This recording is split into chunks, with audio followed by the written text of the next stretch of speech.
Los subsidios cumplen la función de redistribuir el ingreso, de permitir que los sectores más vulnerables de la sociedad tengan al menos las posibilidades de superar las condiciones de indigencia. Además, cumplen un papel dinamizador de la demanda interna al aumentar las capacidades de consumo de los sectores más pobres. E incluso, y por favor superemos los simplismos que han hecho tanto daño en el debate político y económico del Ecuador, e incluso, adecuadamente utilizados, esos subsidios mejoran no solo distribución y demanda interna, sino también eficiencia. Esto es lo que no comprende el simplismo y las ideologías disfrazadas de ciencia.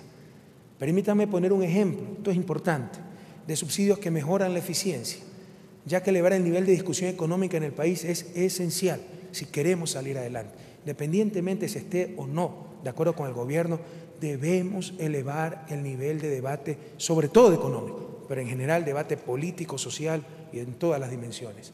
Déjenme poner el siguiente ejemplo.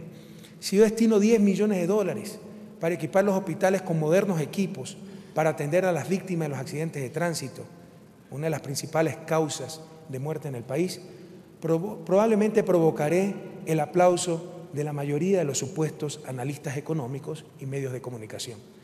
Si en lugar de aquello doy un subsidio de 10 millones de dólares para renovar el transporte público y así evitar los accidentes de tránsito, probablemente seré tan solo un vulgar populista porque aumentamos los subsidios.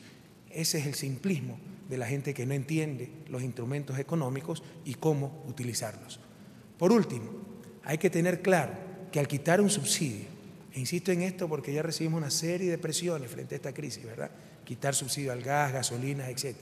Debemos tener claro que al quitar un subsidio, como por ejemplo el del gas, que es un subsidio ineficiente, el cual alcanza cerca de 600 millones de dólares, no existe ahorro nacional, no es que ahorre el país, existe tan solo ahorro público, porque esos 600 millones los tendrá que pagar el sector privado. Elevemos el nivel de debate y discutamos con sensatez las cosas. En cuanto a inversión en infraestructura, otra de las cosas bárbaramente satanizadas en función ideológica, se promovió la inversión pública para nuevos proyectos hidroeléctricos, tales como Baba, Mazar, Toachi Pilatón, Coca-Codo Sinclair, con un potencial de 1.930 megavatios de energía limpia y de menor costo.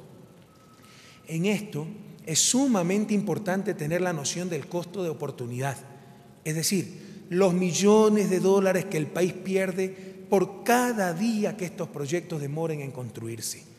Este es el verdadero despilfarro.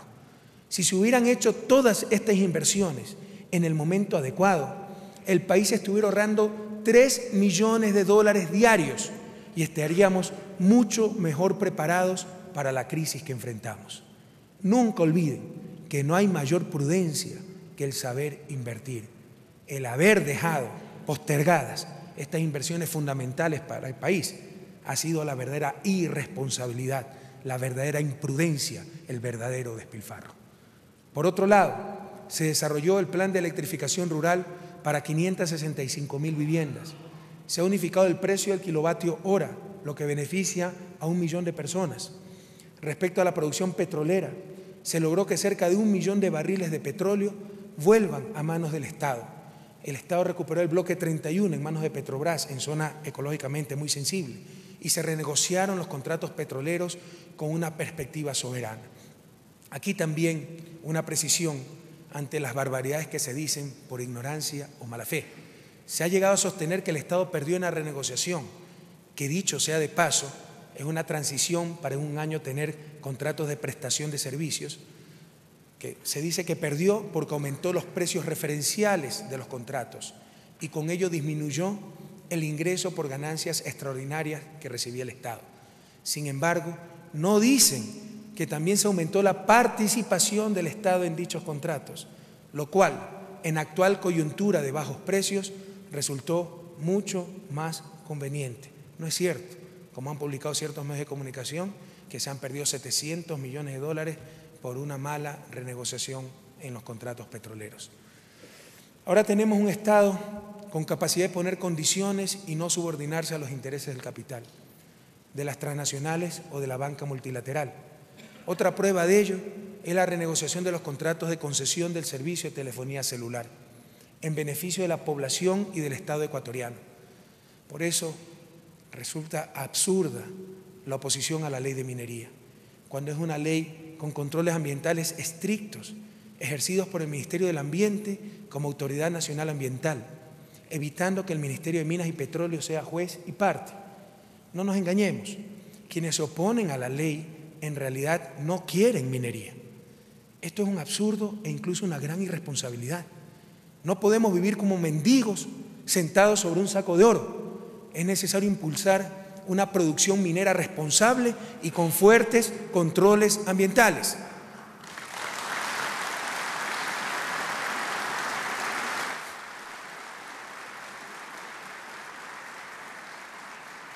El agua no corre peligro. Esa es otra falacia, pues la ley ratifica el mandato constitucional en el que el uso del agua para consumo humano y para la producción alimentaria tiene prioridad sobre los usos del agua para otros fines. Esto dice la propia Constitución de la República. Preguntémonos si Cuba, país socialista cuya principal exportación es el níquel, minería a cielo abierto, ha acabado con sus fuentes de agua. Estas cosas no resisten el menor análisis. Cabe recalcar que en este gobierno se creó la Secretaría Nacional del Agua y por primera vez en historia del país se tiene una política nacional del agua, demostrando el interés superlativo del gobierno nacional por el tema. La ley protege el ambiente, al agua, al Estado y a los ecuatorianos, pues entre otras cosas, crea la Empresa Nacional de Minería, que participará en la explotación minera, contribuyendo directamente al fisco. Es falso que no se socializó la ley, es falso. Sencillamente los grupos fundamentalistas no lograron imponer sus caprichos y ojalá que entiendan que aquí vivimos una democracia donde velaremos por el bien común y no por el fundamentalismo infantil de unos cuantos. Respetamos todas las acciones de resistencia pacífica y apegada a la ley que quieran realizar, pero los únicos responsables por quebrantos en su salud serán ellos mismos. No daremos marcha atrás en la ley de minería porque el desarrollo responsable de la minería es fundamental para el progreso del país.